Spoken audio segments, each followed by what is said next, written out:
तो आज की क्लास में हम पाचन तंत्र को आगे बढ़ाते हैं। तो पाचन तंत्र को दो भागों में बांटा गया है। एलिमेंट्री कनाल, जो कि आप पार्ट 1 वीडियो में देख चुके हैं।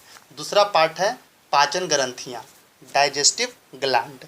तो आप पिछली क्लास में इतना जान चुके हैं कि पाचन तंत्र को दो भागों में बांटा जाता है, एक आहार नाल और एक पाचन ग्रंथियाँ। पाचन ग्रंथियाँ दो प्रकार के होते हैं, इंडोक्राइन और एक्सोक्राइन। इंडोक्राइन अंतःस्रावी जो कि हार्मोन रिलीज करते हैं, और एक्सोक्राइन जो कि बाह्यस्रावी जो कि एंजाइम रिलीज करते हैं। ये सब आप बातें पार्ट 1 में देख चुके हैं। वैसे स्टूडेंट जो इस वीडियो को पहली बार देख रहे हैं, सबसे पहले पार्ट 1 वीडियो देखें, उसके बाद इस वीडियो को देखें। तो पाचन तंत्र को दो भागों में बांटा गया है। एलिमेंट्री कनाल, जो कि आप पार्ट 1 वीडियो में देख चुके हैं, और दूसरा पार्ट होता है डाइजेस्टिव ग्लैंड, जो कि आज हम इसका अध्ययन करने वाले हैं। चलिए, तो हम लोग डाइजेस्टिव ग्लैंड अर्थात पाचन ग्रंथियां के बारे में जानते हैं। तो पहले हम लोग फिगर देख लेते हैं।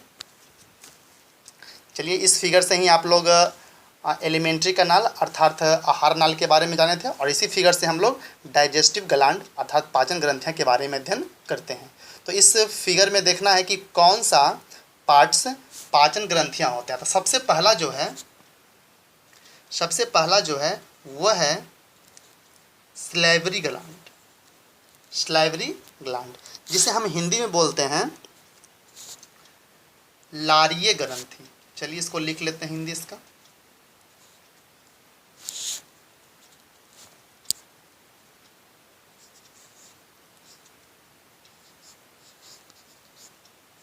लारीय ग्रंथि, आप लोग भी नोट करते जाइएगा।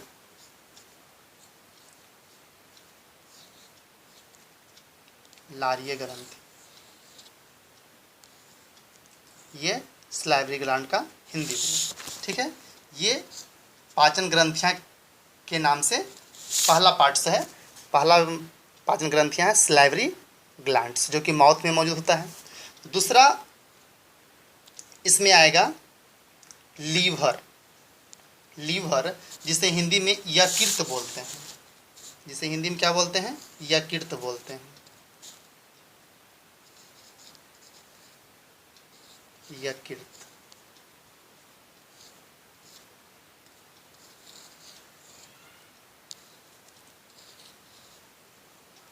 ठीक है, और आगे बढ़ते हैं। दूसरा कौन सा है पाचन ग्रंथियां? इसके बाद है पैनक्रियाज। इसके बाद है पैनक्रियाज, जिसे हिंदी में बोलते हैं अग्नाशय। क्या बोलते हैं? अग्नाशय।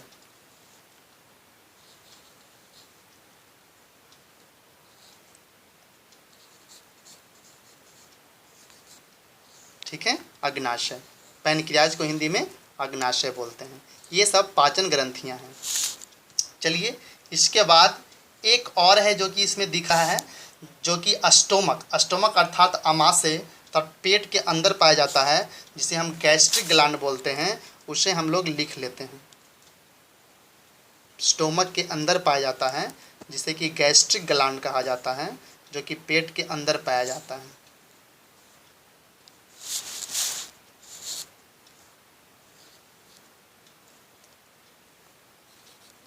गैस्ट्रिक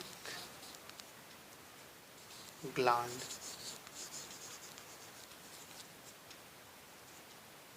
गैस्ट्रिक ग्लैंड्स, जो कि स्टोमक के अंदर पाया जाता है। गैस्ट्रिक ग्लैंड, जिसे कि हिंदी में कहा जाता है जठर ग्रंथि। इसको ग्लैंड्स कर दीजिए तो और बेहतर रहेगा।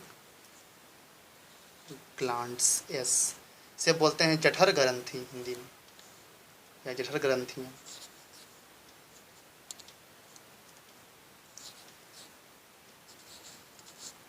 जठर ग्रंथियाँ।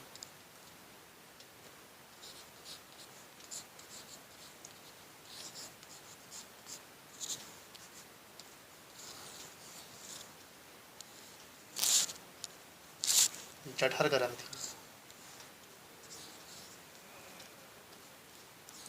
जिसे हिंदी में जठर ग्रंथियाँ कहते हैं, जो कि स्टोमक के अंदर पाया जाता है। ठीक है, चलिए, तो हमने पहला देखा स्लाइवरी ग्लैंड्स, लारीय ग्रंथि। दूसरा देखा यकृत लीवर, तीसरा आप लोग देखे गैस्ट्रिक ग्लैंड जठर ग्रंथि, तीसरा पैनक्रियाज अग्नाशय। अब यहाँ पर देखना है कि आपको हरा कलर का दिखा रहा है जिसे कि गॉल ब्लैंडर कहते हैं और इसको हिंदी में पित्ताशय कहा जाता है। चलिए इसका भी लिख लेते हैं।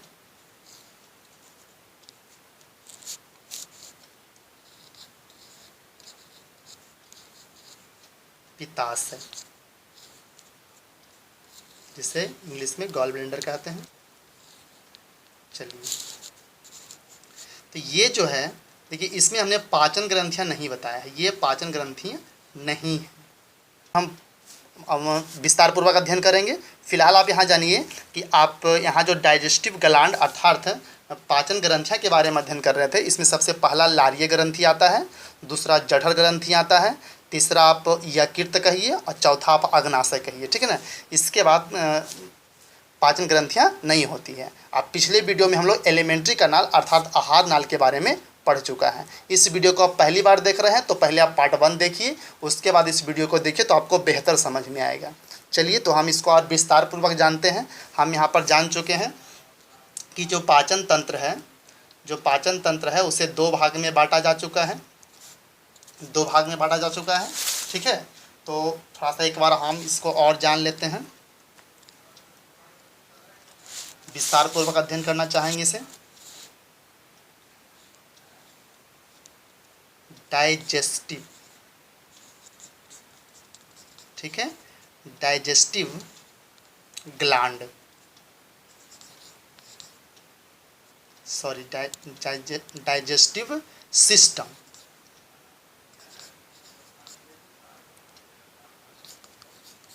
डाइजेस्टिव सिस्टम जो है इसे आप हिंदी में कहते हैं, क्या कहते हैं, पाचन तंत्र कहते हैं। इसे हिंदी में आप पाचन तंत्र कहते हैं, पाचन तंत्र कहते हैं, ठीक है, पाचन तंत्र इसे कहते हैं। और पाचन तंत्र आप ही जान चुके हैं कि पाचन तंत्र 2 भागों में बटा हुआ है। दोनों का आप फिलहाल अध्ययन, एक तो आप पार्ट 1 में कर लिए और थोड़ा सा आप जान लिए पार्ट 2 में। अब हम इसके बारे में विस्तार पूर्वक अध्ययन करेंगे, ठीक है। तो इसमें सबसे पहले आप जानते हैं कि पाचन तंत्र को 2 भाग में बांटा गया है। पहला जो है एलिमेंट्री कनाल है, एलिमेंट्री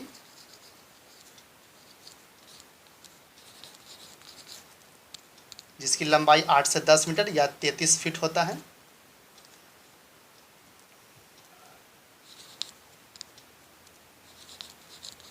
एलिमेंट्री कनाल,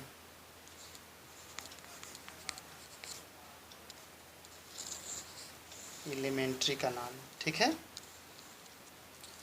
एलिमेंट्री कनाल जिसे हिंदी में क्या कहा जाता है, आहार नाल, आहार नाल, इसे हिंदी में आहार नाल कहते हैं, ठीक है। चलिए, इसके बारे में आप जान चुके हैं कि जो फिगर दिखाए थे उसमें से कौन सा आहार नाल है, और दूसरा पार्ट भी आप जान चुके हैं। दूसरा पार्ट्स में आपका आता है digestive gland, digestive gland,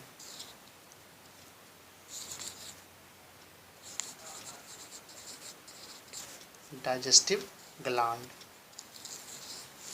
glands, ठीक है, डाइजेस्टिव ग्लैंड्स। डाइजेस्टिव ग्लैंड्स का हिंदी भी आप जानते हैं क्या होता है,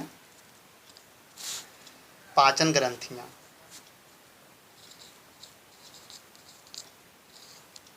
पाचन ग्रंथियाँ,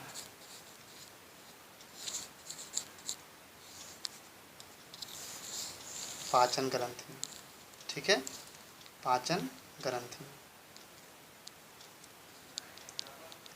तो यहाँ पर देखिए, आप इसके बारे में जान चुके हैं कि पाचन तंत्र जो है, पाचन तंत्र का जो एक फिगर आप देख रहे हैं, यह 2 भागों से मिलकर बना है। इसमें आपका एलिमेंट्री कनाल भी है और पाचन ग्रंथियाँ भी हैं, ठीक है।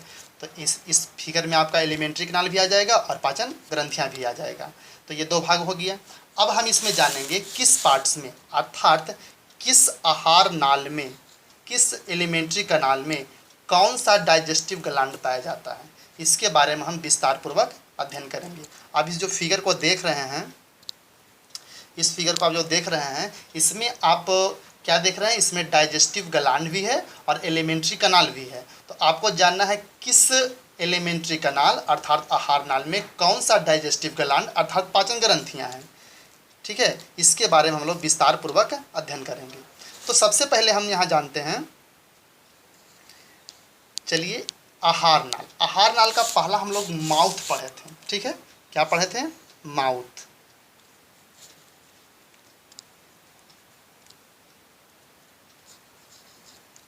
MOUTH।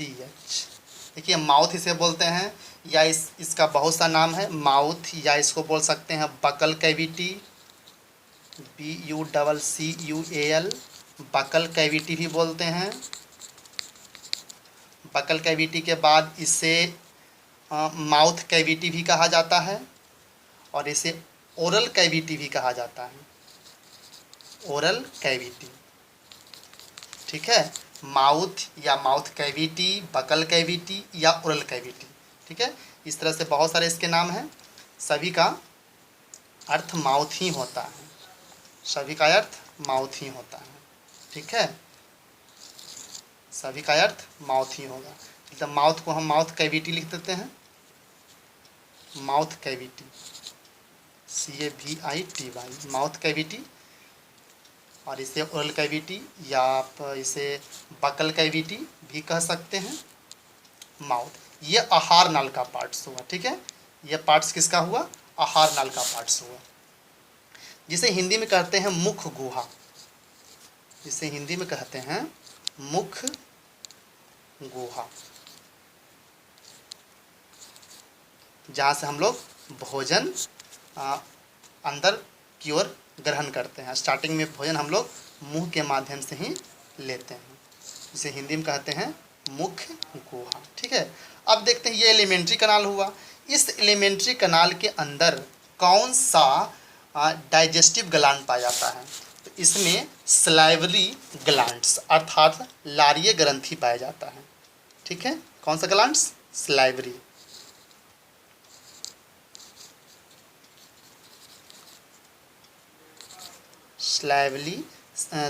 स्लाइवरी ग्लैंड, जिसे कि हिंदी में कहा जाता है, आप जान चुके हैं पहले भी, लारीय ग्रंथि कहा जाता है इसे। ठीक है, इसे हिंदी में कहा जाता है लारीय ग्रंथि।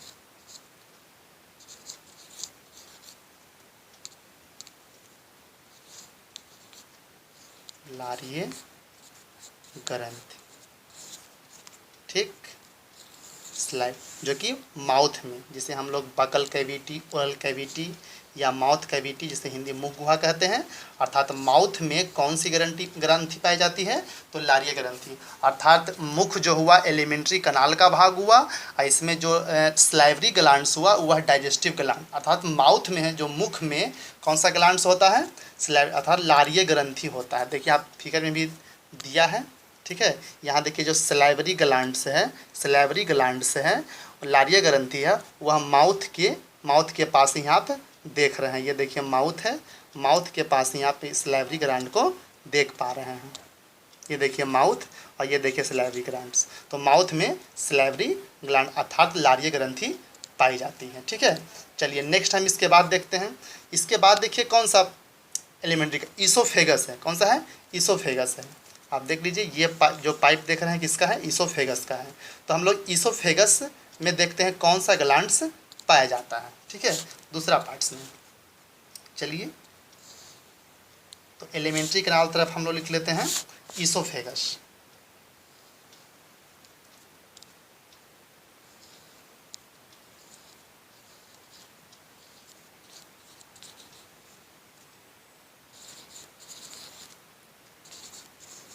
ईसोफेगस, ईसोफेगस जिसे हम हिंदी में कहेंगे भोजन नलिका। क्या कहेंगे, भोजन नलिका इसे कहते हैं। ये दूसरा है भोजन नलिका, भोजन नलिका। ईसोफेगस को हम कहेंगे भोजन नलिका। ठीक है, क्या कहेंगे, भोजन नलिका कहेंगे, ठीक है, ईसोफेगस को। अब ईसोफेगस में कौन सा ग्लैंड पाया जाता है, तो हम यहाँ जवाब लिखेंगे ईसोफेगस में कोई भी ग्लैंड्स नहीं पाया जाता है। ईसोफेगस में कोई भी ग्लैंड्स नहीं पाया जाता है, ठीक है, ईसोफेगस में कोई भी ग्लैंड्स नहीं पाया जाता है, ठीक है। आप देख सकते हैं फिगर में, ईसोफेगस आप लोग अध्ययन किए हैं, फिगर देखे हैं, तो आप देखिए ईसोफेगस जो ये फूड पाइप हुआ, इसमें कोई भी ग्लैंड्स नहीं पाया जाता है। क्लियर। चलिए इसके बाद कौन सा आपका आएगा, अस्टोमक आएगा। क्या आएगा, अस्टोमक। तो हम उसके बारे में देखते हैं। ईसोफेगस में कोई भी ग्लैंड्स नहीं पाया जाता है। चलिए मेरा नेक्स्ट पॉइंट्स कौन सा है, अस्टोमक। क्या है, अस्टोमक है।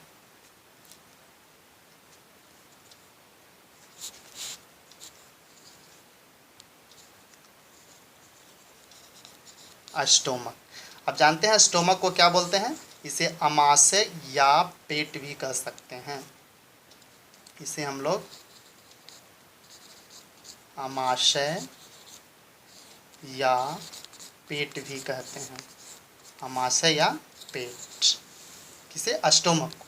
अस्टोमक को हम लोग अमाशय या पेट भी कहते हैं, ठीक है। इसमें कौन सा ग्लैंड पाया जाता है, तो अस्टोमक, STOMACH, अस्टोमक में अर्थात अमाशय में गैस्ट्रिक ग्लैंड पाया जाता है। कौन सा ग्लैंड, गैस्ट्रिक ग्लैंड पाया जाता है। अस्टोमक के अंदर में गैस्ट्रिक ग्लैंड पाया जाता है।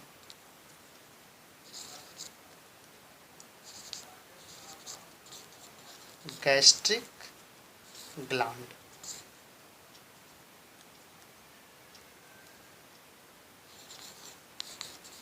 NDS, ग्लैंड्स तो ग्रंथियाँ हो जाएगा, गैस्ट्रिक ग्लैंड्स कहाँ पाया जाता है, तो अस्टोमक में पाया जाता है। आप इसको ध्यान से समझिए, हम बारी बारी से विस्तार पूर्वक आपको बताते जाएंगे। यह जिसे हिंदी में क्या कहते हैं, जिसे हिंदी में जठर ग्रंथि बोलते हैं, जठर ग्रंथियाँ। इसके बारे में भी हम अभी विस्तार पूर्वक और पढ़ेंगे, ठीक है। आप नोट्स लगाइए, जो बताया जा रहा है उसे नोट कीजिए, उतना जानकारी रखिए ताकि आपको आगे जब पढ़ाया जाए तो आपको परेशानी समझने में न हो, ठीक है। ये हुआ अस्टोमक के अंदर। अस्टोमक के अंदर कौन सा, अस्टोमक क्या हुआ, एलिमेंट्री कनाल, मतलब आहार नल का भाग हुआ। और गैस्ट्रिक ग्लैंड क्या हुआ, अस्टोमक के अंदर जठर ग्रंथियाँ, गैस्ट्रिक ग्लैंड पाया जाता है। चलिए अस्टोमक के बाद कौन सा आहार नल पाया जाता है, ये हम लोग को देखना है। अस्टोमक के बाद कौन सा आहार नाल पाया जाता है, ठीक है, ये हम लोग को देखना है। चलते अस्टोमक के बाद आपका आता है स्मॉल इंटेस्टाइन, मतलब छोटी आंत आता है। क्या आता है, छोटी आंत आता है। चलिए तो स्मॉल इंटेस्टाइन आता है, स्मॉल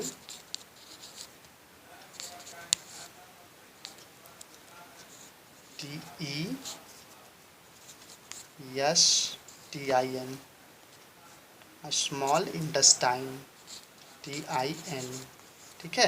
स्मॉल इंटेस्टाइन जो कि कहाँ पाया जाता है, यह पाया जाता है, कहाँ ये पाया जाता है, ये आहार नल का पार्ट्स हुआ, ठीक है। और यह स्टोमक के बाद अर्थात पेट के बाद स्मॉल इंटेस्टाइन होता है, जिसे हिंदी में क्या कहते हैं, छोटी आंत कहते हैं। क्या कहते हैं, छोटी आंत। आप इसके बारे में पिछली वीडियो में भी जाने हैं, इसलिए जब भी इस वीडियो को देखिए तो पार्ट 1 वीडियो देखने के बाद ही देखिए, आपको बेहतर समझ में आ जाएगी।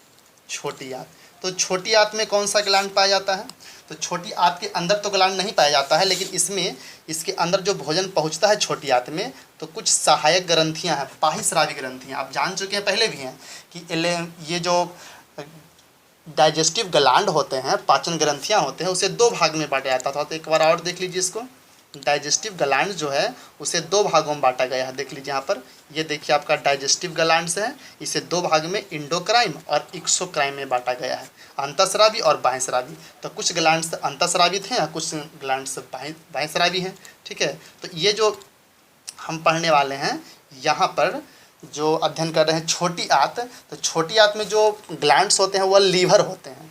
क्या होते हैं, लीवर। चलिए थोड़ा सा फिगर देख लीजिए लीवर का।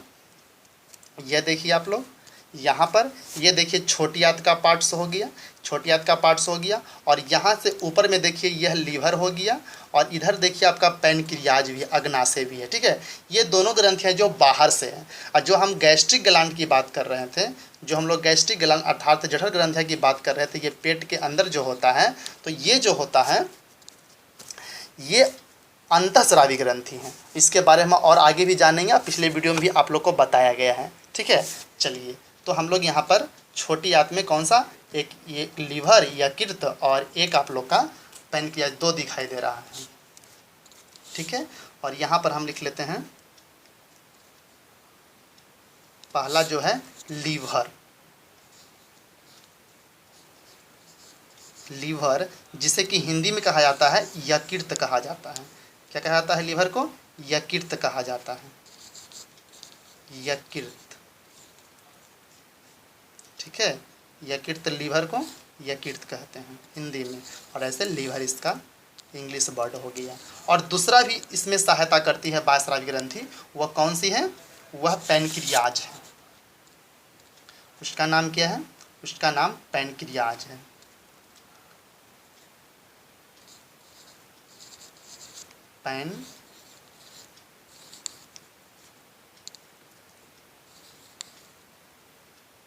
पैनक्रियाज। ठीक है, क्या है? पैनक्रियाज है। और जिसे हिंदी में आप क्या कहते हैं? इसे आप हिंदी में कह सकते हैं अग्नाशय, अग्नाशय, अग्नाशय। ठीक है, ये हो गया, हिंदी में से बोलेंगे अग्नाशय।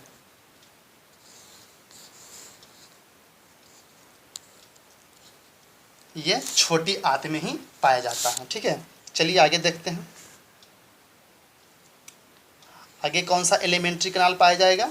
आगे आपका आएगा लार्ज इंटेस्टाइन। ठीक है, इंटेस्टाइन बड़ी आंत जिसे बोलते हैं, क्या आएगा? लार्ज इंटेस्टाइन आएगा। चलिए, LARGE,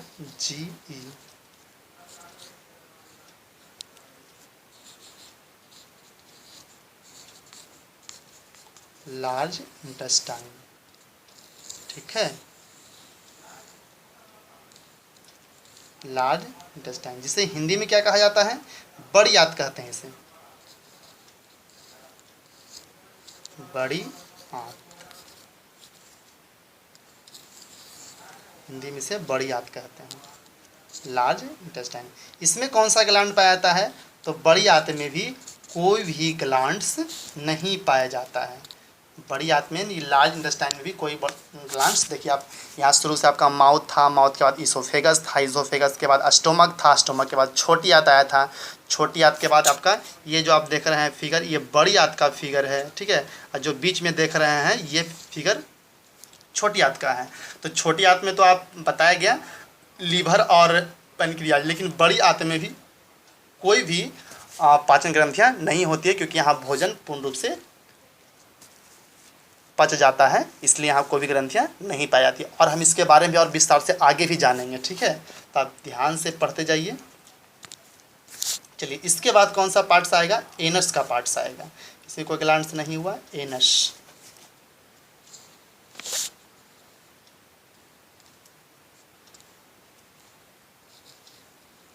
ANUS।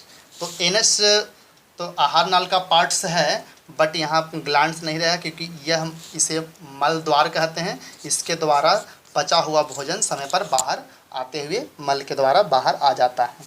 ठीक है, तो हम आगे इस प्रकार से हमने क्या देखा कि जो आप शुरू से पढ़ाई कर रहे हैं इसमें, कि पाचन तंत्र जो है, पाचन डाइजेस्टिव ग्लैंड्स जो है, डाइजेस्टिव ग्लैंड्स जो है उसे डाइजेस्टिव पाचन तंत्र जो है, डाइजेस्टिव सिस्टम जो है, उसे दो भागों में बांटा गया था, एलिमेंट्री कैनाल और डाइजेस्टिव कैनाल। ठीक है, दो भाग में बांटा गया था। और जो आहार नाल का पहला पार्ट्स आपका हुआ वह माउथ हुआ। माउथ में आप देख रहे हैं क्या हुआ? सलाइवरी ग्लैंड पाया गया।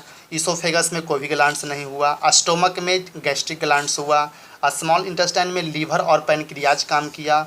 लार्ज इंटेस्टाइन में कोई भी ग्लैंड्स नहीं हुआ। एनएस तो आप समझ गए यहाँ पर। ठीक है, तो इस तरह से हमने देखा कौन से आहार नाल में कौन से ग्लैंड्स पाए जाते हैं, कौन से आहार नाल में कौन से ग्लैंड्स पाए जाते हैं। लेकिन तो आगे हम और विस्तार कुछ जान लेते हैं विस्तार पूर्वक से। तो सबसे पहले हम यहाँ पर क्या जानें, यहाँ पर हमने देखा कि एलिमेंट्री कनाल जो है, एलिमेंट्री कनाल जो पहला पार्ट से है, दूसरा पार्ट जो आपका था डाइजेस्टिव ग्लैंड्स था, डाइजेस्टिव ग्लैंड्स भी इंडोक्राइन और एक्सोक्राइन में बटा हुआ था, ये हमने भी जान लिया।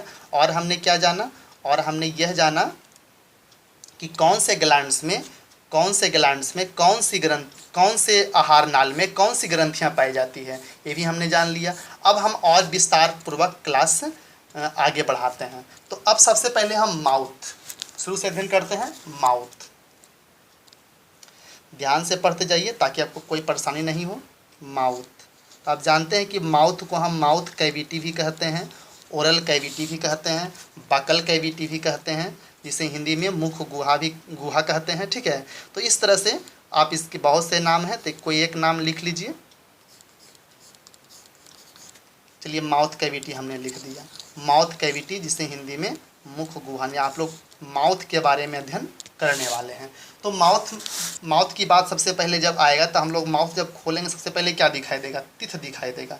चलिए, तो माउथ में हम लोग क्या देखते हैं, सबसे पहले टीथ, क्या देखते हैं, टीथ को देखते हैं। TEETH, टीथ, जिसे हिंदी में क्या कह सकते हैं, दंत कहेंगे, हिंदी में इसे दंत कहेंगे,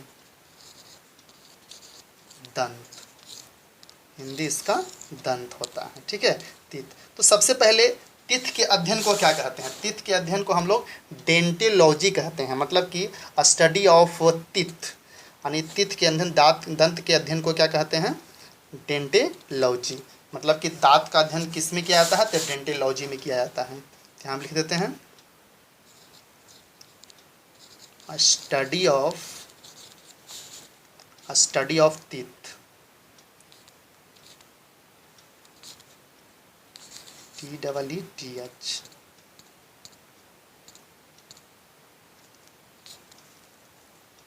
स्टडी ऑफ टीथ। ठीक है, study of teeth. Study of teeth, दांत के अध्ययन, दंत के अध्ययन को क्या कहते हैं, डेंटेलॉजी कहते हैं। क्या कहते हैं, डेंटेलॉजी। ये भी आप याद रखिएगा, DENTOLOGY,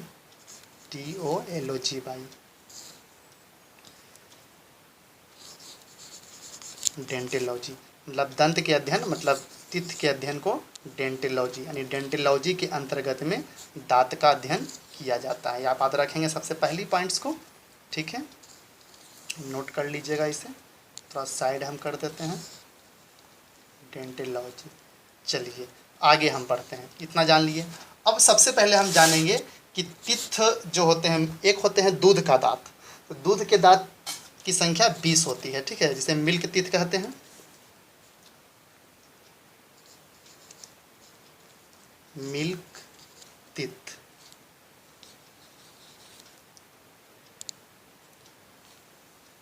TEETH, मिल्क टीथ की संख्या कितनी, 20 होती है।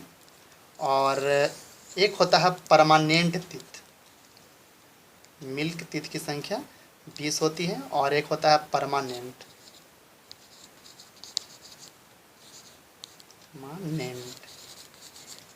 परमानेंट टीथ जो होता है उसकी संख्या कितनी होती है, आप टीथ लिख लीजिएगा, 32 होता है। कितना होता है, 32,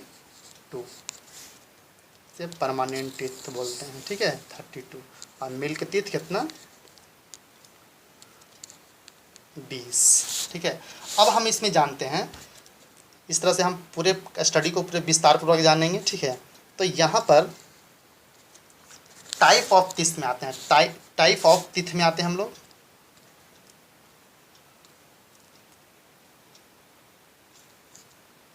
TYPES, types of teeth, types of teeth, दांत दंत के प्रकार के बारे में हम लोग थोड़ा अध्ययन कर लेते हैं। हम और भी विस्तार पूर्वक जाएंगे इस क्लास में। तो वीडियो को आप नोट्स करते जाइए, सही से पढ़ते जाइए। TH,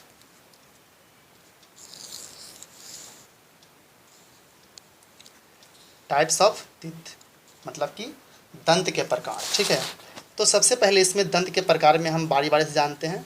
तो इसमें सबसे पहले जो टाइप्स ऑफ टीथ होते हैं, दांत जो होते हैं, दंत जो होते हैं, वह 4 प्रकार के होते हैं। कितने होते हैं? 4 प्रकार के।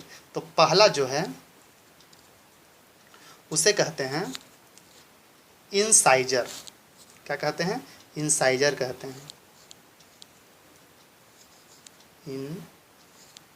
Incisor, incisor. ठीक है, इंसाइजर को हिंदी में कहेंगे कर्तनक।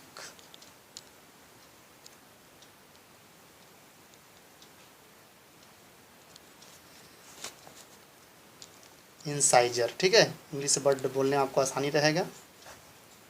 इसको हिंदी में लिख देते हैं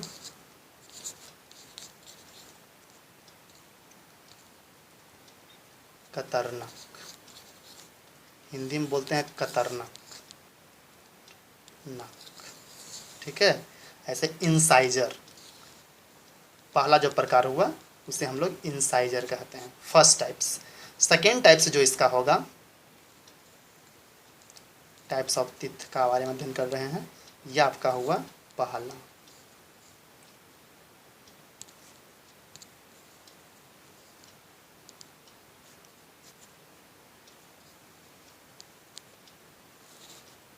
चलिए पहला हो गया। दूसरा हम देखते हैं। दूसरा होता है कैनाइन। क्या होता है? कैनाइन।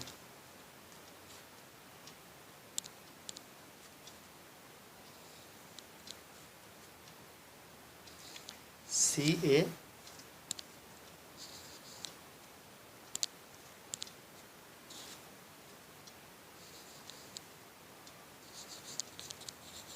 जिसे हिंदी में कहते हैं रदनक।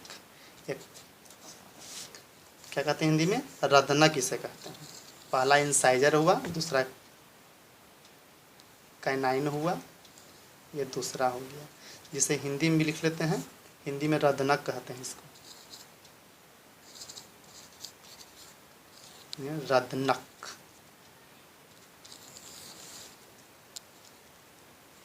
हिंदी में इसे रदनक कहा जाता है। ध्यान से नोट भी करते जाइए, आप लोग समझते भी जाइए, या पहले आप समझ लीजिए फिर नोट कीजिएगा। तीसरा जो होता है, तीसरा होता है प्रीमोलर।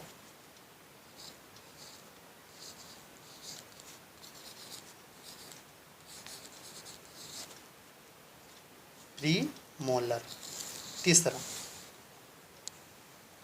जिसे हिंदी में बोलते हैं अग्र चवर्णक।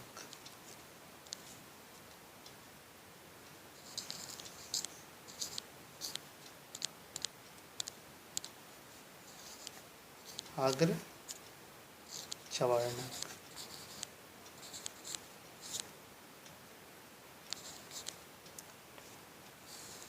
अग्र चवर्णक, चवर्णक।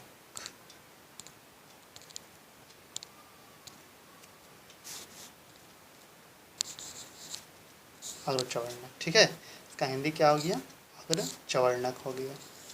प्रीमोलर का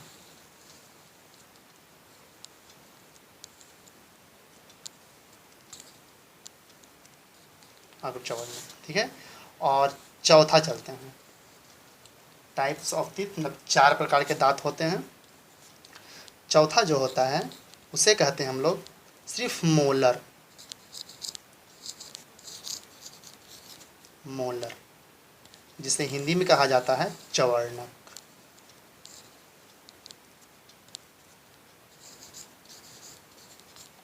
वर्णक। लोग ठीक से बुक भी देख सकते हैं। चवर्णक, नोट्स भी करते जाइए बढ़िया से। चवर्णक। ठीक है, 4 प्रकार के दंत हुए, टाइप्स ऑफ टीथ। कितने? तो आप बताएंगे 4। ठीक है, तो यहाँ पर देखिए आप लोग, टीथ के प्रकार में हमने देखा टाइप्स ऑफ टीथ में, ये पहला जो हुआ, पहला जो आपका हुआ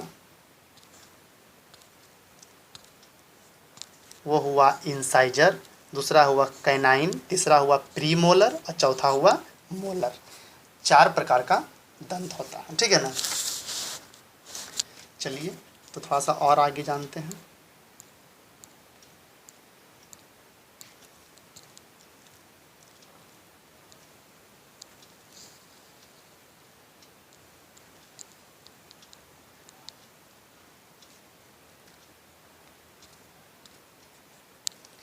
तो जो इंसाइजर है इसका काम है कटिंग का काम है, क्या काटता ये है, कटिंग का काम है।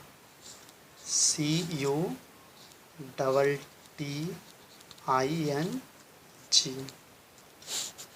कटिंग, इसका काम क्या है, कटिंग का करना, काटना। इसका काम है कटिंग का, अर्थात काटने का काम। CUTTING, कटिंग, ठीक है। दूसरा आपका है रदनक। रदनक का क्या काम है,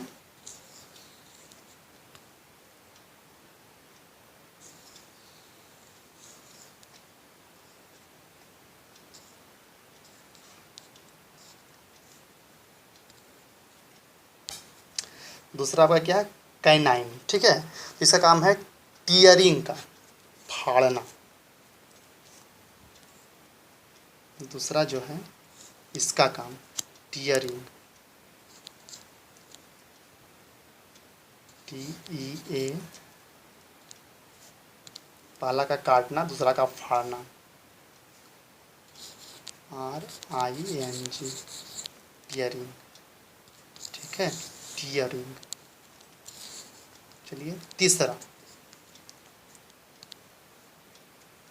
हम चलते हैं।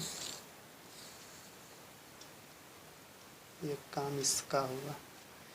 चलिए तीसरा क्या है, अगर देखिए प्री मोलर है, प्री मोलर, इसका काम है ग्रीडिंग, मतलब पीसना, चबाना, जो भी कहिए।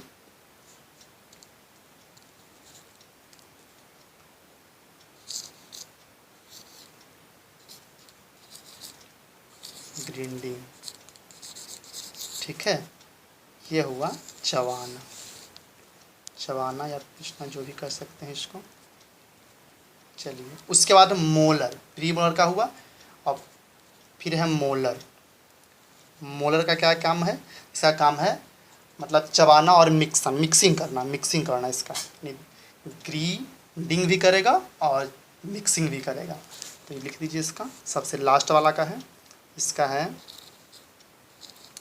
ग्रीडिंग भी यानी चबाना भी, और साथ में चबाने का भी काम करेगा, और साथ में टू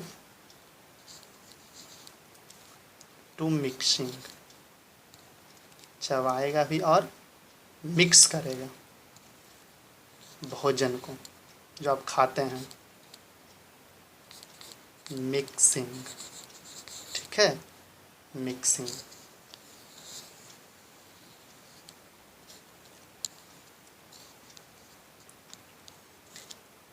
ग्राइंडिंग टू मिक्सिंग किसके साथ, तो विथ सलाइवा, ये भी लिख देते हैं, विथ सलाइवा मतलब लार के साथ।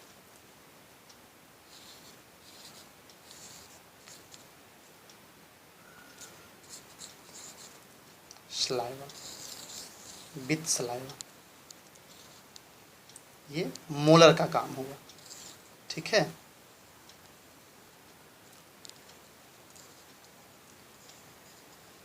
तो हमने देखा टाइप्स ऑफ टीथ, इंसाइजर, उसके बाद है कैनाइन, प्रीमोलर, मोलर, ठीक है। तो जो इंसाइजर का काम है वो कटिंग का काम है, कैनाइन का काम है टीयरिंग का काम है मतलब फाड़ना, अब प्री मोलर का काम जो है वो ग्राइंडिंग का काम है मतलब पीसना या फिर कह सकते हैं मिलाना, जो भी है, ठीक है, चबाना। मोलर का काम है चबाना और साथ में मिक्स करना, ठीक है, चबाना और साथ में मिक्स करना विथ सलाइवा मतलब लार के साथ, ठीक है। ये माउथ हो गया। ये और इसके बारे में हम लोग पढ़ते हैं, माउथ के बारे में। इसमें हम देखते हैं डेंटल फार्मूला के बारे में, डेंटल फार्मूला के बारे में, ठीक है। तो ये क्या होता है, इसे हम बोलते हैं TDF, ठीक है, और नीचे में PDF। ध्यान समझिए, इसे हम डेंटल फार्मूला कहते हैं। एक हम लिखे हैं TDF और नीचे लिखे हैं PDF, और इज इक्वल टू देते हैं यहाँ पर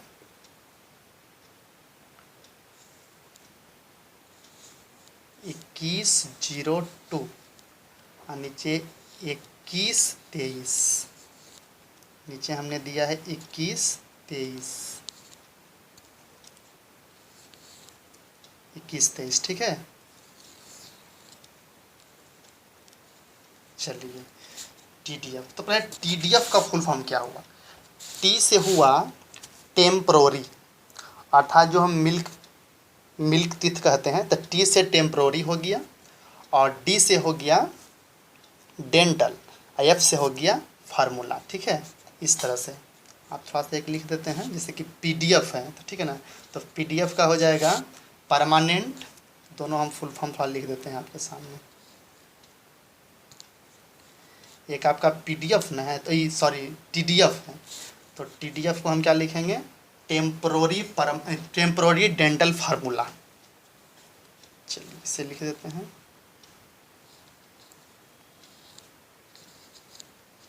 temporary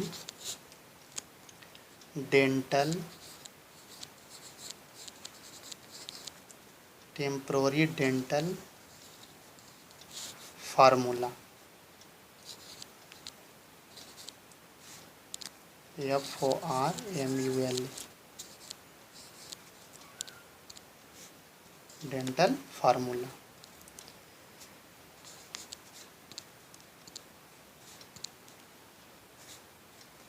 MUL,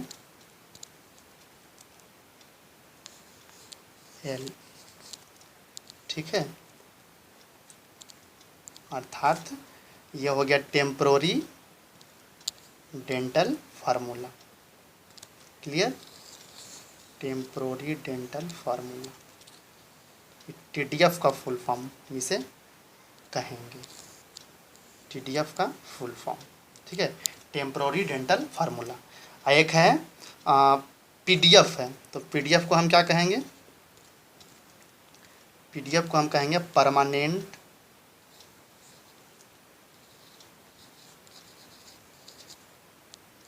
NANT, permanent PERMANENT, permanent dental formula. बाकी सब वही हो जाएगा, आप समझ जाएंगे, परमानेंट डेंटल फार्मूला। बाकी तो आपका वही हो जाएगा जो आप पहले देखें, ठीक है। तो TDF और PDF का फुल फॉर्म अभी समझते हैं, ये फार्मूला क्या है, TDF और PDF। तो जो TDF है टेम्प्रोरी, मतलब मिल्क टीथ होते हैं 20, आपको पता है मिल्क टीथ कितने होते हैं, यह इसकी संख्या 20 और इसकी संख्या कितनी होती है 32, ये भी आप जानते हैं कितनी होती है 32 होती है। चलिए इसकी संख्या 32 होती है, 32, ठीक है। तो इसके बारे में थोड़ा सा हम और जानते हैं, तो किस प्रकार से होता है। तो देखिए सबसे पहले जो 2102 है उसमें सभी में 4 से गुना कीजिए, 4 से गुना करेंगे तो आपका संख्या आ जाएगा। तो ये कौन कौन से तिथ इस प्रकार से है, ये भी थोड़ा सा जान लीजिए आप लोग। हम यहाँ पर लिख देते हैं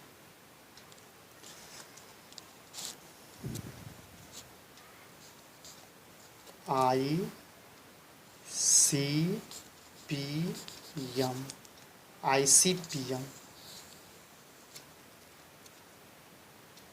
ठीक है, ICPM डॉट लगा दिए हैं ICPM में। और समझते हैं ये ICPM क्या है, ये यहाँ पर हम लोग पहले रख देते हैं इसको। चलिए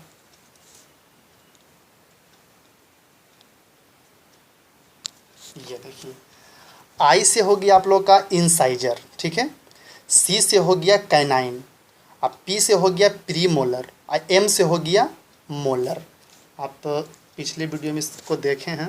देखिए, ये पहला है आई से इंसाइजर, और दूसरा है कैनाइन, तीसरा है प्रीमोलर और चौथा है मोलर। ठीक है, तो ही हो गया। उसका शॉर्ट में हम लोग लिखे हैं, क्या लिखे हैं, ICPM लिखे हैं। क्लियर। तो आई से इंसाइजर, और सी से कैनाइन, पी से प्रीमोलर और एम से मोलर हो गया। क्लियर। तो आप सभी में 4 से गुना कीजिए। जो टेम्प्रोरी डेंटल फार्मूला है, आपको बहुत अच्छे से ध्यान रखना है, इससे बहुत सारे क्वेश्चन भी पूछते हैं। ठीक है, कैसे याद रखना समझिए इधर पहले, किस प्रकार से समझना इसे है। तो पहले आप ICPM के बारे में समझिए। तो हम अगर 2102 में अगर हम 4 से गुना करते हैं, 2102 में अगर 4 से गुना हम करते हैं तो कौन कौन से अंक आएंगे। तो पहला आएगा 8 हो जाएगा, और ये 4 × 1 हो जाएगा 4, और 4 × 0 0, और 4 दूना 8। अर्थात TDF temporary dental formula, temporary dental जो होता है, तिथ जो होता है, अर्थात जो मिल के साथ 20 होता है, उसमें से 8 जो होता है, 8 जो होता है वो इंसाइजर होता है। मतलब जो हम लोग पहला पार्ट्स हम लोग पढ़े थे, खतरनाक जिसे बोलते हैं हिंदी में। और दूसरा जो है कैनाइन, जिसे हम बोलते हैं रदनक, वह होता है, उसकी संख्या 4 होती है। ठीक है, रत्नक 4 होता है। और यह बहुत अच्छा क्वेश्चन है कि प्रीमोलर मतलब मिल्क टीथ में, उसमें प्रीमोलर की संख्या 0 होती है, मतलब नहीं होती है। अब मोलर होता है 8, तो 8 4 12, अब 12 8 20, यह मिल्क टीथ हो गया। आपसे कहा जाएगा कि मिल्क टीथ अर्थात टेम्पोररी डेंटल में कौन सा टीथ नहीं होता है, तो आप बोलेंगे प्रीमोलर उसमें नहीं होता है। ठीक है, तो अब यहाँ पर जानेंगे हम लोग 4 से गुना क्यों किए हैं भी जानेंगे। ठीक है, पहले हम जान लेते हैं नीचे। और दूसरा आपका क्या दिया हुआ है, चलिए इसे पहले हटा देते हैं। चलो भाई हट जाओ। चलिए, दूसरा आपका है 21 23। क्या है, 21 23। इसमें 4 से गुना करते हैं, इसमें 4 से गुना करते हैं तो कितना आएगा। इसमें 4 से गुना करेंगे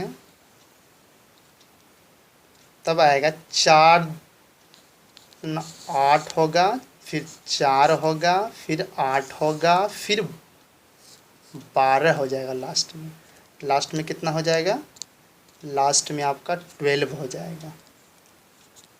लास्ट में 12, ठीक है, 12 लास्ट में है। तो देखिए, तो सबसे पहले जो इंसाइजर है, इंसाइजर जो है जिसे हम लोग कतरनक बोलते हैं, कतरनक या कतरनक जो भी बोलते हैं, इंसाइजर इंग्लिश वर्ड, इंसाइजर 8 होता है। फिर आपका 4 जो होता है कैनाइन, कैनाइन जो होता है परमानेंट वाला में, उसमें होता है कैनाइन होता है 4।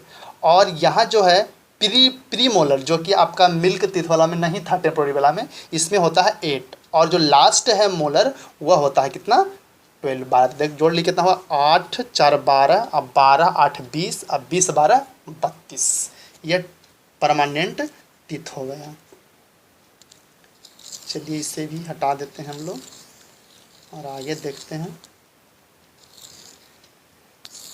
जानते हैं 4 से हम लोग गुना क्यों किए, इसको हम लोग समझ लेते हैं। तो इस तरह से आप 4 से गुना करके, और यह टीथ की संख्या आप इस फार्मूले पर TDF ऊपर में जो होता है 2102, और नीचे में PDF जो होता है परमानेंट डेंटल फार्मूला जो 21 23, 4 से गुना कीजिए, आपको पता लगेगा कि इंसाइजर कितना होता है, और फिर कैनाइन कितना होता है, प्रीमोलर कितना होता है, मोलर कितना होता है। तो आखिर 4 से गुना करने का मतलब क्यों हुआ, क्योंकि हमारा दांत जो 4 भागों में बटा हो रहता है। चलिए इसे समझते हैं हम लोग हैं। तो इसमें हम लोग परमानेंट डेंटल फार्मूला के बारे में जानेंगे सिर्फ।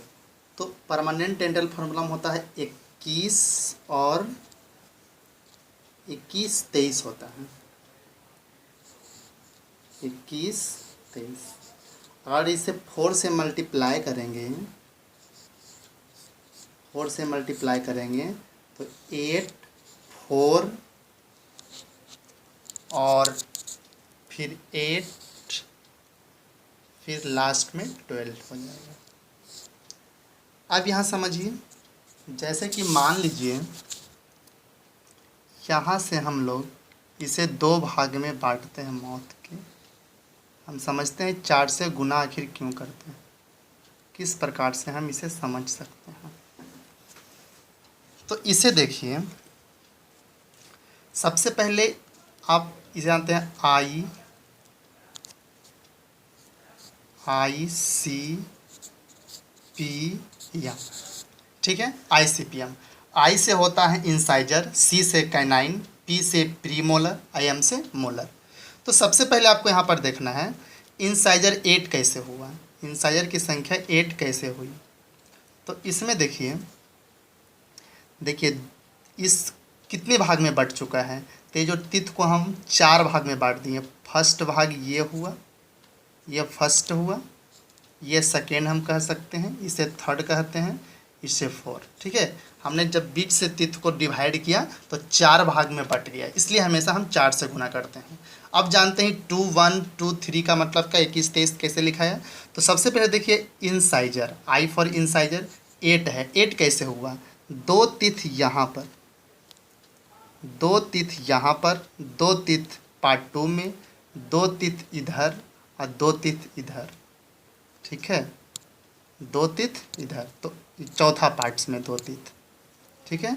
2 तिथ इधर आपका हो गया और 2 तिथ इधर हो गया। तो 2 2 4 कितने हो गया, 2 2 4 2 6 2 8। अब यहाँ पर 2 लिखने का हुआ कि हमने इसे 4 भाग में बांटा है, अब प्रत्येक भाग में 2 तिथ है, इसलिए यहाँ पर हमने 2 लिखा हुआ है। 2 लिखने का अर्थ है कि प्रत्येक भाग में 2 2 तिथ इसमें पाया जाएगा। तो इंसाइजर 2 चारों में 2 2 है, इसलिए 8। अब कैनाइन की बात करते हैं, जिसे हम रदनक बोलते हैं। तो रदनक की जो बात करते हैं वो है आपका ये जो पार्ट देख रहे हैं, ये एक, ये और एक, ये और एक, ये हुआ कैनाइन। अब देखिए प्रत्येक में एक एक है, प्रत्येक भाग में एक एक तिथ है, इसलिए इसमें एक हमने लिखा है और 4 से मल्टीप्लाई किया है, क्योंकि 4 पार्ट्स में बांटा हुआ है और प्रत्येक पार्ट्स में एक तिथ है। इसमें देखिए प्रत्येक पार्ट में 2 तिथ था, इसलिए हम 2 लिखे थे। चलिए अब आते हैं प्री मोलर के बारे में, कौन कौन सा प्री मोलर हुआ।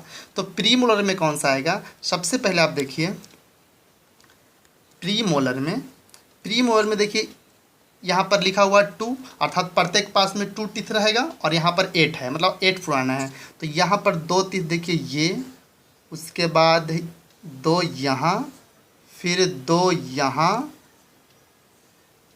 ठीक है। 2 मतलब कि जो हम ये कैनाइन की है उसके बाद का 2 तिथ और 2 तिथ इधर, ठीक है। तो इस तरह से कितने हो गए, 2 पार्ट 1 में, 2 पार्ट 2 और पार्ट 3 2, और कुल मिला के हो गए 8 और प्रत्येक में 2 2 हैं, ये होंगे।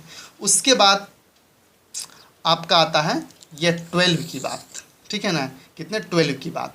तो देखिए 3 बच गया इस पार्ट्स में, 3 बच गया इस पार्ट्स में, 3 बच गए इस पार्ट्स में और 3 बच गए इस पार्ट्स में, और यहाँ पर एक तिथ और रहेंगे, इस पर दिखाया गया है। तो इस तरह से आपका टोटल, जिसे हम इस तिथ के बारे में आगे भी पढ़ेंगे, थोड़ा सा और 4 तिथ एक्स्ट्रा के बारे में पढ़ेंगे, इसी के अंतर्गत में, जो कि जिसे हम लोग बोलते हैं अक्ल की दात। तो यहाँ पर देखिए 3 इसमें हुआ, 3 इसमें हुआ, 3 इसमें, 3 इसमें, कितने हो गए 12। तो इसलिए 12 8 20, 20 से 24, 8 8 32, आपका पूरे ये हो गए तिथ के बारे में। चलिए आगे हम और देखते हैं।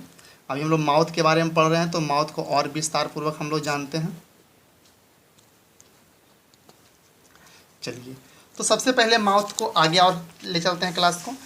तो इसमें हम लोग एक जीव के बारे में पढ़ लेते हैं।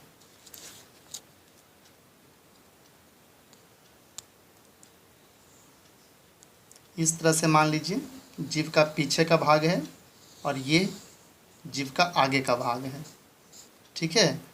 और ये देख रहे हैं इस तरह से। तो जो इस प्रकार से आगे का पार्ट्स है और ये देखिए पीछे का पार्ट्स है, इसका जो स्वाद रहेगा, जो जीव का आगे का पार्ट्स है, इसे स्वीट, मीठा हम चेक कर सकते हैं। SWEET,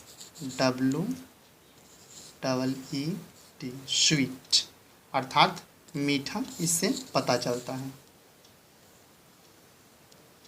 स्वीट के बारे में मीठा, यानी जीभ के अगले भाग से हम लोग स्वीट का पता लगा सकते हैं, यानी मीठा का पता जीभ के अगले भाग से होता है। इसको हिंदी में ही लिख देते हैं, मीठा। ठीक है, ये जीभ के अगले भाग से। क्लियर। चलिए अब आते हैं और आगे बढ़ते हैं। ये जो जीभ का पिछला भाग, पीछे वाले भाग, ये पार्ट्स, ठीक है, इससे आप लोग बीटर मतलब कड़वा, चलिए इसे भी लिख देते हैं, BITTER।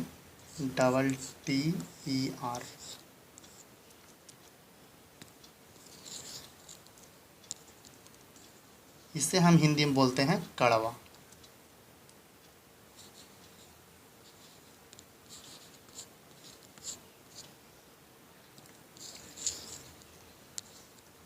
ठीक है, इसे हम लोग कड़वा कहते हैं।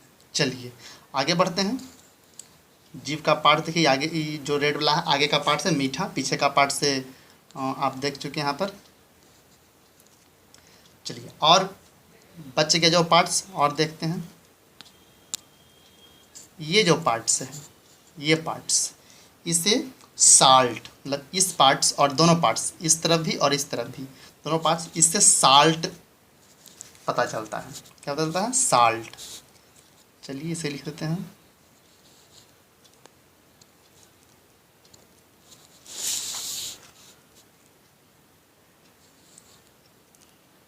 SALT।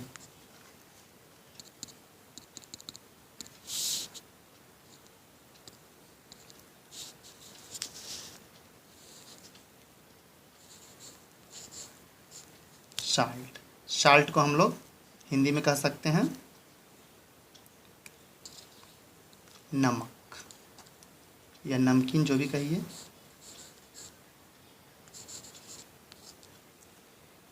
जो नमकीन टेस्ट होता है वह जीभ के किनारे वाले भाग से टेस्ट होता है। जीभ के किनारे वाले भाग से नमक, साल्ट महसूस होता है। चलिए नेक्स्ट, अब यहाँ पर बच गया सिर्फ बीच का पार्ट्स। अब यहाँ बच गया आपका बीच का पार्ट्स बच गया।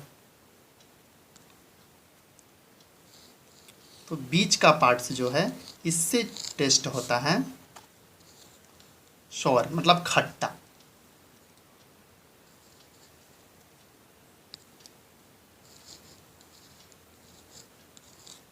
मतलब खट्टा।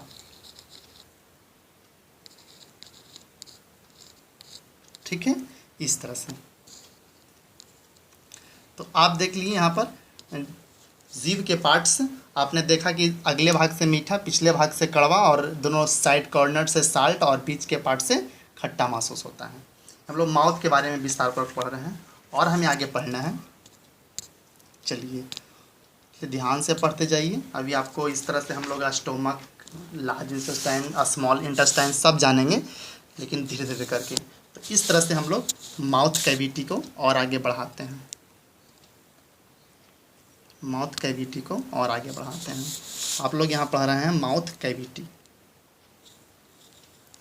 MOUTH, mouth cavity. इसे आप ओरल कैविटी, बकल कैविटी भी बोलते हैं, जिसे हिंदी में मुख गुहा कहते हैं। चलिए माउथ कैविटी, तो इसमें सबसे पहले माउथ में 3 जोड़ी लार ग्रंथि पाई जाती है। देखिए यहाँ पर थोड़ा फिगर देख लीजिए, यहाँ इस फिगर को गौर से देखिए। माउथ के अंदर, माउथ यहाँ पर आप देख रहे हैं, माउथ के अंदर 3 जोड़ी लाल ग्रंथियाँ पाई जाती है। 3, यह देखिए माउथ है और यह सलाइवा आपको दिखाई दे रहा है। तो माउथ के अंदर 3 जोड़ी सलाइवरी ग्लैंड पाया जाता है। उसे हम देखते हैं कौन कौन से ग्लैंड से हैं, उसके बारे में हम लोग विस्तार पूर्वक देखते हैं। चलिए, तो सबसे पहले माउथ कैविटी, ठीक है ना, माउथ कैविटी हमने लिख लिया है।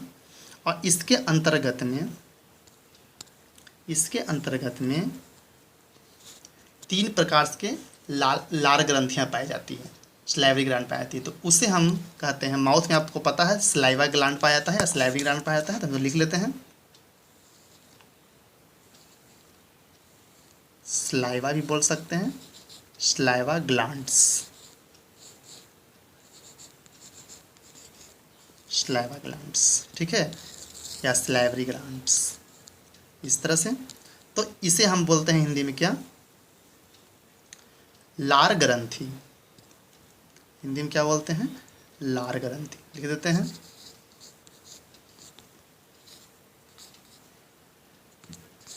इस तरह से भी लिख सकते हैं, लार ग्रंथियाँ, ठीक है। चलिए, ये हिंदी वर्ड हुआ, आप लोग इसके बारे में पहले भी जानते हैं। चलिए, तो इसमें 3 जोड़ी स्लाइवरी ग्लैंड या स्लाइवा ग्लैंड पाया जाता है, 3 जोड़ी लार ग्रंथि पाई जाती है, ठीक है। आपको याद रखना है हमेशा 3 जोड़ी। तो हम तीनों का नाम पहले जान लेते हैं, ठीक है, तो बेहतर रहेगा पढ़ने में।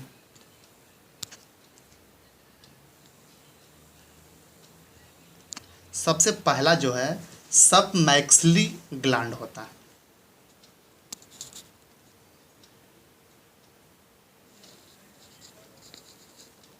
सबमैक्सिलरी,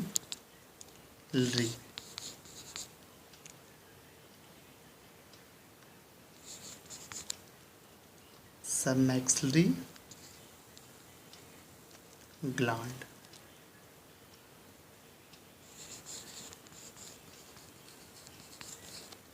सबमैक्सिलरी ग्लैंड, ठीक है, पहला है।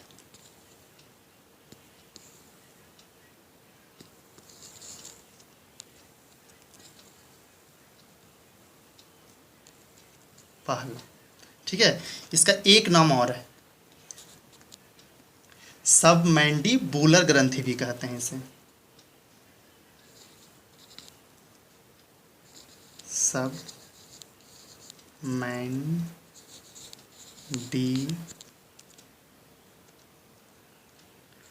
सबमैंडिबुलर ग्रंथि भी इसे कहा जाता है।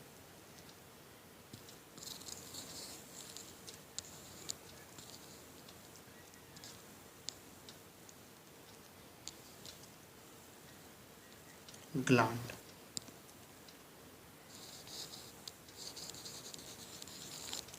ठीक है।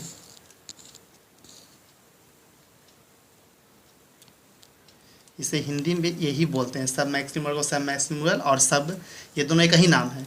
हम इसे सब मैक्सिलरी भी ग्लैंड कर सकते हैं और सब मैंडिबुलर ग्रंथि भी कर सकते हैं, तो हिंदी लिख देते हैं इसको, वही बात है।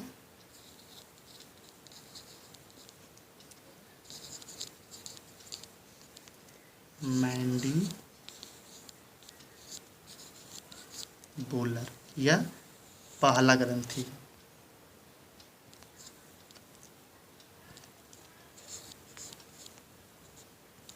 ग्रंथि, ठीक है।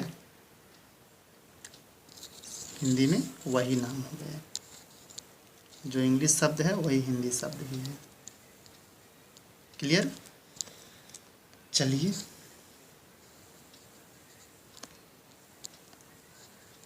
ये पहला हो गया। दूसरा, चलिए इसे हम और स्मॉल करते हैं, आप समझ गए होंगे। ये फर्स्ट हुआ।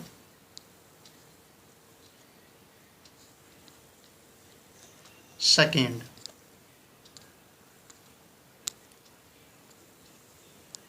दूसरा,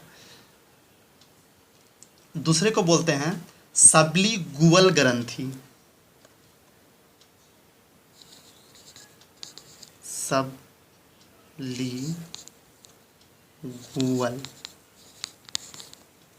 सबलिंगुअल ग्लैंड।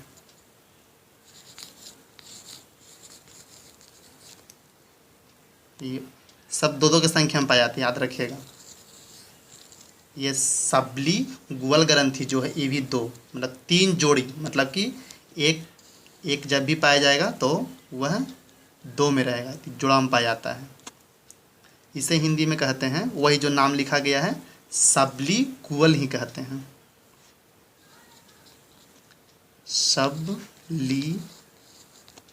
सबलिंग,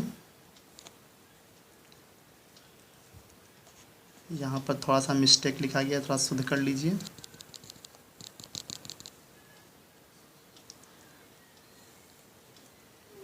यहाँ पर आपका LIN होगा, यहाँ पर यन आप लिख लेंगे, यहाँ पर यन, ठीक है।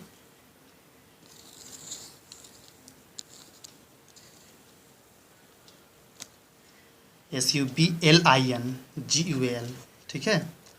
और इसको हिंदी में बोलते हैं सबलिंगुअल, सबलिंगुअल, ठीक है, ग्रंथि।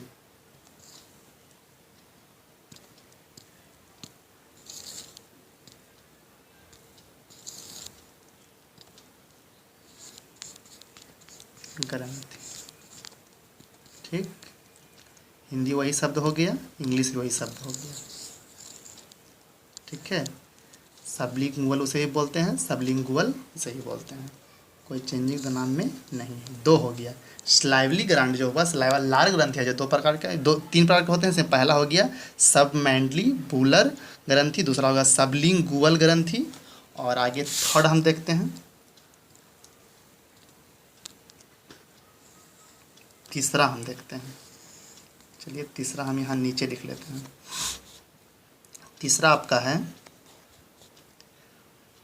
पैरोटिड, पैरोटिड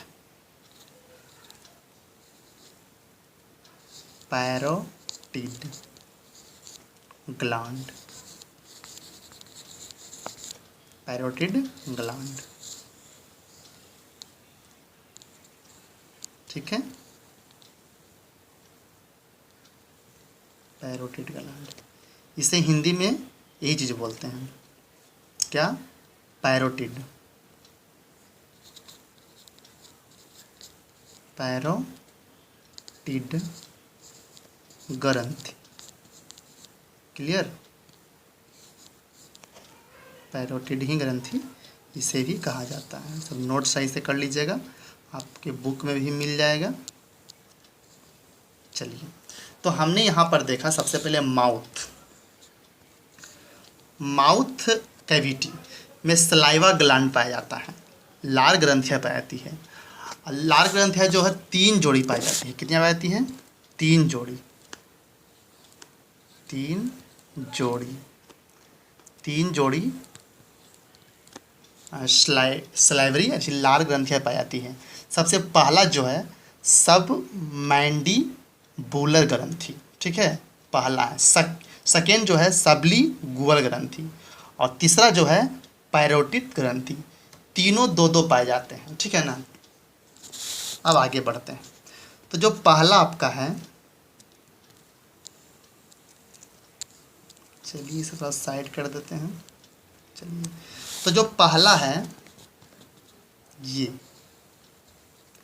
जो पाया जाता है जबड़ों के मध्य, कहाँ पाया जाता है? जबड़ों के मध्य पाया जाता है, जबड़ों के मध्य, जबड़ों के बीच में पाया जाता है, जबड़ों के बीच में पाया जाता है। एक मैक्सिला नामक अस्थि है, उसी में पाया जाता है। एक अस्थि का नाम है जिसका नाम है मैक्सिला, और उसी अस्थि में यह पाया जाता है, ठीक है। मैक्सिला अस्थि, मैक्सिला अस्थि, माउथ के अंदर एक मैक्सिला अस्थि है, उसमें यह ग्लैंड्स पाया जाता है, ठीक है। और जबड़ा, जो जबड़ा हुआ, एक लेफ्ट राइट दोनों साइड एक एक पाए जाएंगे, जोड़ी में पाए जाते हैं। हमेशा एक ग्रंथि जोड़ी में पाए जाते हैं। तो आपको याद रखना है कि जो लाल ग्रंथियाँ हो तीन प्रकार की होती हैं, और तीनों जोड़ी में 3 जोड़ी लाल ग्रंथियाँ पाई जाती है। पहला जो है सबमैंडिबुलर ग्रंथि, जो कि जबड़ों के बीच में होता है और वह एक अस्थि है, मैक्सिला अस्थि उसी में पाया जाता है। ठीक है। दूसरा आपका जो है, दूसरा जो आपका है वो क्या है, सबलिंगुअल, सबलिंगुअल। ठीक है, ये सबलिंगुअल। ठीक है, सबलिंगुअल यह जो है जिह्वा के दोनों ओर पाया जाता है, जिह्वा के दोनों ओर पाया जाता है।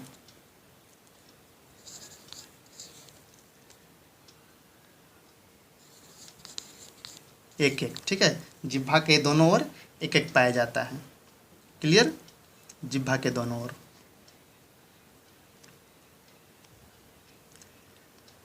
ठीक है, ये हो गया। और थर्ड हम लोग देखते हैं, जिह्वा के दोनों ओर पाया जाता है।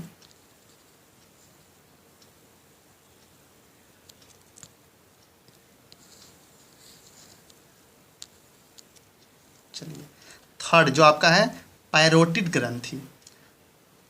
पैरोटिड ग्रंथि जो है दोनों कान, दोनों कान के नीचे, दोनों कान के नीचे पाया जाता है। ये बहुत बेस्ट है, इसको आप याद रखिएगा, दोनों कान के नीचे।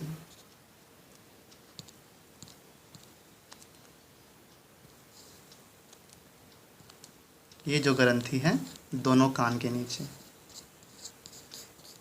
दोनों कान के नीचे।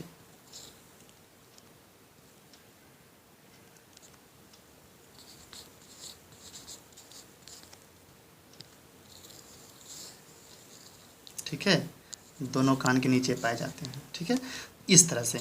तो आप यहाँ पर क्या देखें, कहाँ कहाँ पाया गया। सबसे पहले तो 3 जोड़ी लाल ग्रंथियाँ पाई जाती है। पहला है सबमैंडिबुलर ग्रंथि, जो कि जबड़ों के मध्य एक मैक्सिला अस्थि है उसमें पाया जाता है। दूसरा है सबलिंगुअल ग्रंथि, जो कि जिह्वा के दोनों ओर पाया जाता है एक एक। और उसके बाद पैरोटिड ग्रंथि जो है दोनों कान के नीचे पाया जाता है। और इसे याद रखना है, ये तीनों में सबसे बड़ी ग्रंथि जो है, सबसे बड़ी ग्रंथि जो है ये पैरोटिड ग्रंथि है, सबसे बड़ी ग्रंथि है। आप हमेशा याद रखेंगे, बड़ी ग्रंथि, बड़ी ग्रंथि। ठीक है, सबसे बड़ी ग्रंथि है यह पैरोटिड ग्रंथि। चलिए, ये आप समझ गए।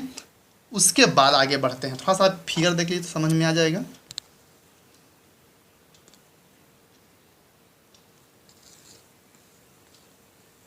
ये देखिए,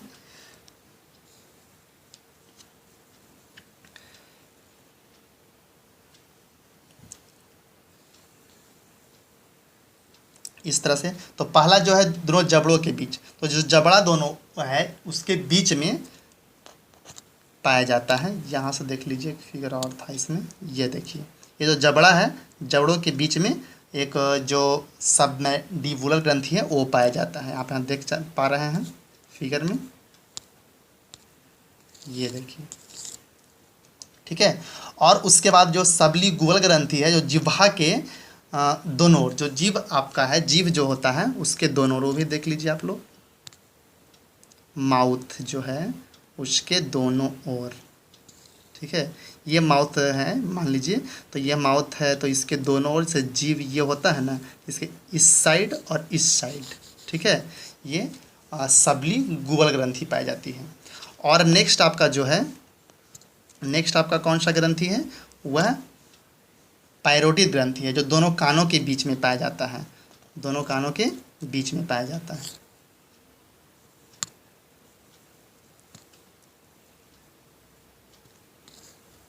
ये जो कान है उसके बीच में, जहाँ कान स्टार्ट होता है वहाँ उसके अंदर से एक ग्रंथि पाई जाती है, और डक्ट के द्वारा वह माउथ में आती है।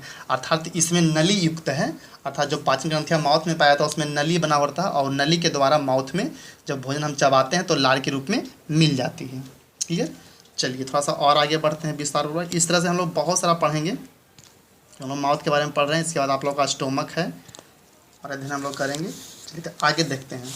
तो जो भी इसमें 3 जोड़ी, मतलब कि कुल मिला के 3 दूना 6, 6 मतलब कि ये लार ग्रंथियां हैं। ठीक है, इसमें पहला है सबमैंडिबुलर ग्रंथि, दूसरा है सबलिंगुअल गोल ग्रंथि है, तीसरा है पैरोडिड ग्रंथि, ठीक है ना। एक है जबड़ों के मध्य में, जिह्वा के दोनों ओर और दोनों कानों के नीचे, क्लियर। तो ये ग्रंथि इस प्रकार से दिया हुआ है।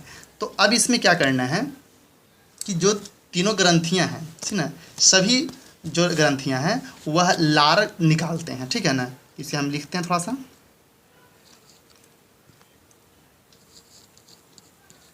सभी लार ग्रंथि, सभी लार ग्रंथियां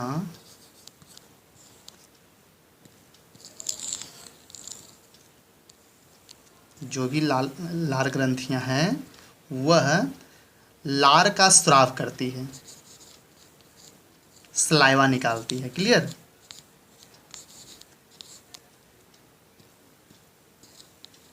स्राव करते हैं मतलब निकालते हैं, स्राव मतलब निकालना होता है।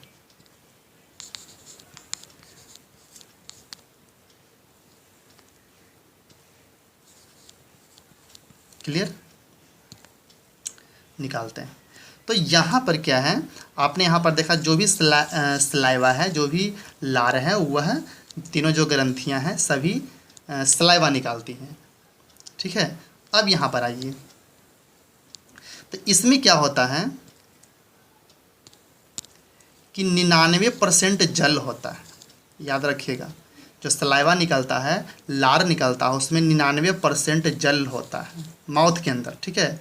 और 1% पाचक एंजाइम होता है, 1% पाचन एंजाइम होता है, क्लियर। 99% जल और 1% पाचक एंजाइम, एंजाइम, एंजाइम्स। ध्यानपूर्वक पढ़िए, आपको और विस्तार पूर्वक और बहुत सा बताया जाएगा। पाचक एंजाइम, एंजाइम्स, ठीक है, पाचक एंजाइम्स। तो इसमें क्या देखें कि सभी जो सलाइवा ग्रंथि हैं, जो भी लार ग्रंथियां हैं, लार निकालता है माउथ में, और उसमें 99% जल होता है, और मात्र 1% एंजाइम होता है, ठीक है ना। और लार का जो पीएच मान होता है,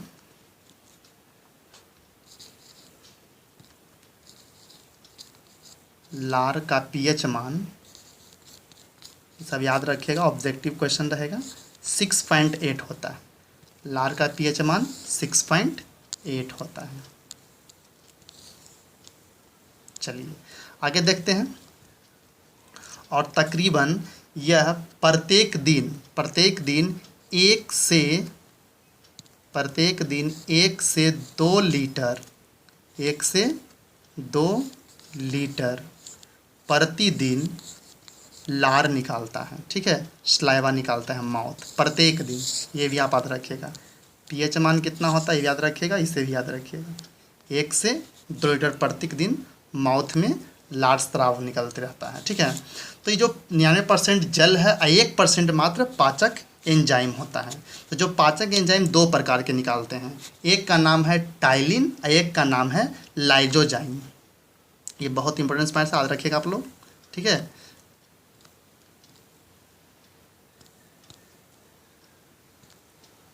दो प्रकार के पाचक एंजाइम निकालते हैं। पहला जो है टाइलिन, LIN, टाइलिन इसी प्रकार से लिखाएगा, PTLIN, टाइलिन। पहला जो है टाइलिन, टाइलिन को हिंदी में टाइलिन ही कहते हैं, टाइलिन, ठीक है। टाइलिन को टाइलिन ही कहा जाता है।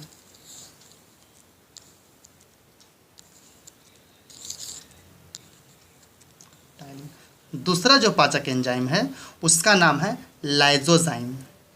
क्या है? लाइजोजाइम।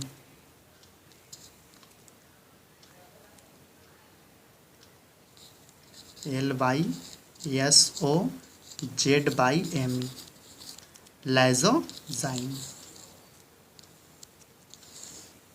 जिसे हिंदी में कहते हैं,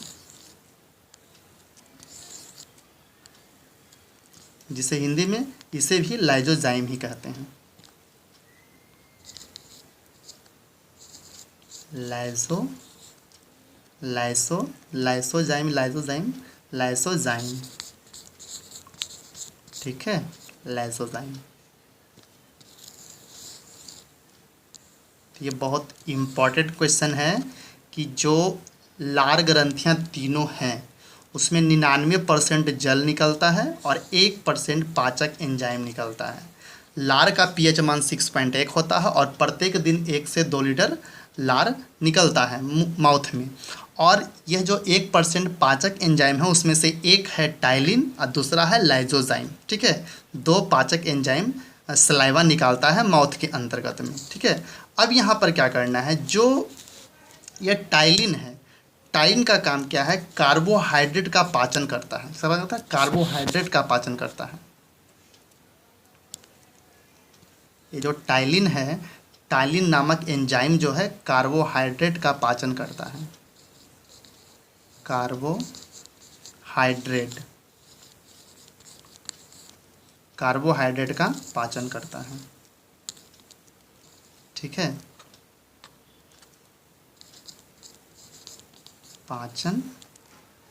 कार्बोहाइड्रेट का पाचन करता है कौन, टाइलिन का पाचन। आप इसे ध्यान से पढ़ते रहिए, ठीक है। चलिए अब यहाँ पर देखिए, ये तो हो गया कि ये जो है कार्बोहाइड्रेट का पाचन करता है कौन, टाइलिन। टाइलिन एक एंजाइम है जो कि कहाँ निकलता है, माउथ के अंतर्गत में निकलता है। और यह सलाइवा है और इसका काम क्या है, जो हम खाते हैं उसमें कार्बोहाइड्रेट होता है, वसा होता है, प्रोटीन होता है। तो सबसे पहले माउथ में क्या करता है, कार्बोहाइड्रेट का पाचन माउथ से ही स्टार्ट हो जाता है। क्वेश्चन भी आता है कि पाचन की क्रिया सबसे पहले स्टार्ट कहाँ से होती है, तो माउथ से होती है। ये आप हमेशा याद रखिएगा। नेक्स्ट जो है लाइसोजाइम जो है, यह एंटीबैक्टीरियल है। यह क्या है, एंटीबैक्टीरियल है। एंटीबैक्टीरियल मतलब यह सूक्ष्म जीव, जो हानिकारक सूक्ष्म जीव है, जो बैक्टीरिया भोजन के साथ खतरनाक आ जाते हैं, उसे मारने का काम करता है। एंटीबैक्टीरियल, थोड़ा इसको सही से लिख लीजिए आप लोग।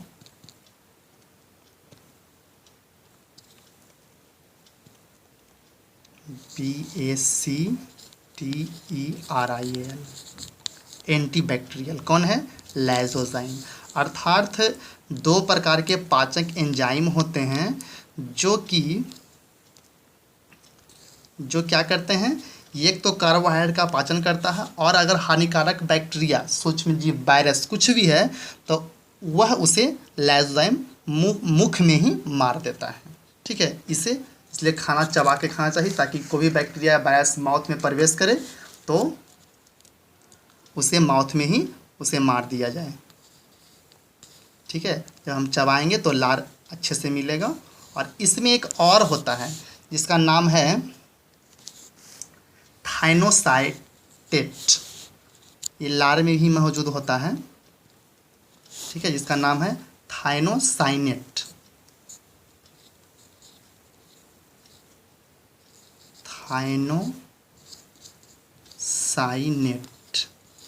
ये जो 3 जोड़ी ऊपर में हम लोग लार ग्रंथियाँ पढ़े हैं, उसमें ये सब पाचक एंजाइम होते हैं जो कि ये भी देखिए बैक्टीरियल, मैंने बैक्टीरिया को मारने वाले होते हैं, थाइनोसाइट, ठीक है।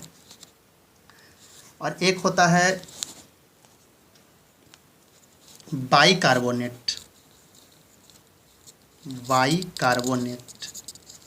ये सब लार के अंतर्गत ही निकलते हैं, सलाइवा के अंतर्गत ही आते हैं। बाइकार्बोनेट का काम क्या है, यह भोजन की अम्लता को उदासीन करता है। यह क्या करता है, भोजन के अम्लता को उदासीन करता है। अगर भोजन अम्लीय है तो उसे उदासीन कर देगा, ठीक है। इस तरह से हम लोग यहाँ पर जानते हैं। देखिए इसमें हम लोग क्या करें कि पाचक एंजाइम दो प्रकार के होते हैं, ठीक है ना, एक टाइलिन और एक लाइसोजाइम। तो टाइलिन का काम है कार्बोहाइड्रेट का पाचन करना। तो जो भोजन के रूप में हम लेते हैं वह प्रोटीन और वसा और कार्बोहाइड्रेट के रूप में। तो सबसे पहले क्या होता है यहाँ पर कि कार्बोहाइड्रेट जो पच जाता है उसे हम बोलस कहते हैं, अर्थात मुख माउथ से जब हम भोजन अंदर की ओर भोजन नली में लेके जाते हैं, अर्थात ईसोफेगस में ले आते हैं, तो माउथ के अंदर जब ईसोफेगस में जाने लगता है भोजन तो वह बोलस बन के जाता है। क्या जाता है बन के? बोलस, BOLUS, बोलस, ठीक है। बोलस या फूड पाइप यानी ग्रास नली से क्रम कुंचय करते हुए स्टोमक में प्रवेश करता है, ठीक है। ये भी याद रखिएगा कि जो बोलस है, बोलस मतलब कार्बोहाइड्रेट इसमें पच गया है माउथ में ही, और यह क्रम कुंचय करते हुए स्टोमक में प्रवेश करता है, मतलब पेट में प्रवेश करता है। अब यहाँ पर जाता है क्रम कुंचय क्या होता है ये जानते हैं, क्रम कुंचन, कि इसके बारे में थोड़ा सा वर्ड को हम थोड़ा समझ लेते हैं।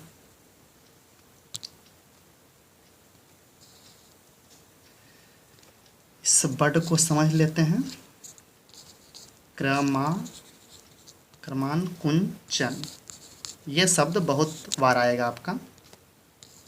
देखिए तो हमने क्या बोला यहाँ पर कि जो भोजन माउथ में चबाने के बाद उसमें लार मिल जाता है, कार्बोहाइड्रेट पच जाता है, तो जब नीचे ये नली के द्वारा जब स्टोमक में प्रवेश करता है ईसोफेगस के माध्यम से, तो जो नली है उसमें वह क्रम कुंचन के माध्यम से आगे बढ़ता है। क्रम कुंचन के मतलब हुआ कि जैसे देखिए मान लीजिए कि यह फूड पाइप्स है, मतलब कि भोजन का नली है, ग्रस नली है, इसमें भोजन मान लीजिए कि यहाँ पर आएगा, इधर देख, हाँ भोजन यहाँ पर आएगा। तो जब भोजन यहाँ पर आएगा तो यहाँ का भाग क्या हो जाएगा, ऊंचा हो जाएगा, इधर का भाग क्या हो जाएगा, इधर का देखिए इस तरह से मान लीजिए कि ऐसा हो जाएगा, यह इस तरह से, ठीक है। यहाँ का पाइप फैल जाएगा और इधर ऊपर और नीचे क्या होगा, सिकुड़ा हुआ रहेगा। फिर इसी प्रकार से भोजन आगे बढ़ेगा तो इस पार्ट्स में क्या होगा, इस बार अब यहाँ पर पाइप नज़दीक आ जाएगा और उसके आगे पाइप इस तरह से आ जाएगा। इसी तरह से करते हुए आगे भोजन क्रम कुंचन के द्वारा भोजन आगे स्टोमक में प्रवेश करता है, स्टोमक में प्रवेश करता है। अब यहाँ पर जानना हम लोग स्टोमक के बारे में, तो स्टोमक के बारे में हम अगली क्लास में जानेंगे। फिलहाल इतना बहुत ज़्यादा है, इसे आप नोट्स बनाइए और पार्ट 1 और पार्ट 2 दोनों वीडियो को विस्तार पूर्वक देखिए ताकि आपको वीडियो अच्छे से समझ में आए।